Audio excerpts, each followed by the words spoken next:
చట్టబద్ధత, సిబ్బంది కొరత, నిధులలేమి, అధికారాలు, నోటీసుల జారీ వంటి అంశాలతో సతమతమవుతున్న హైడ్రాకు కేబినెట్ నిర్ణయంతో 1000 ఏనుగుల బలం చేకూరినట్టయింది. చట్టబద్ధత విషయంలో వచ్చిన విమర్శల నేపథ్యంలో కాస్త వెనక్కి తగ్గాలని హైడ్రా కమిషనర్ రంగనాథ్ నిర్ణయించారు.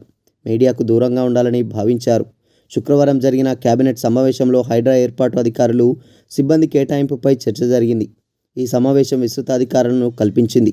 ఇక నుంచి ఏర్పడిన లక్ష్యాలకు అనుగుణంగా పనిచేయాలని నిర్ణయించుకుందని అధికారులు చెబుతున్నారు. గ్రేటర్ హైదరాబాద్ పరిధిలో జూలైలో ఏర్పడిన హైడ్రా చట్టబద్ధత కల్పిస్తూ రాష్ట్ర కేబినెట్ నిర్ణయం తీసుకున్న విషయం తెలిసిందే. హైడ్రా పరిధిని పెంచుతూ కేబినెట్ సమావేశం నిర్వహించింది. ఔటర్ రింగ్ రోడ్ లోపల కోర్ అర్బన్ రీజియన్గా భావిస్తున్న ప్రాంతమంతా దీనిలోకి వచ్చేలా పరిధిని ఖరారు చేసింది. దీంతో జీహెచ్ఎంసీతో పాటు 25 మున్సిపల్ కార్పొరేషన్లు, మున్సిపాలిటీలు, 51 గ్రామ పంచాయతీలు హైడ్రా పరిధిలోకి రానున్నాయి.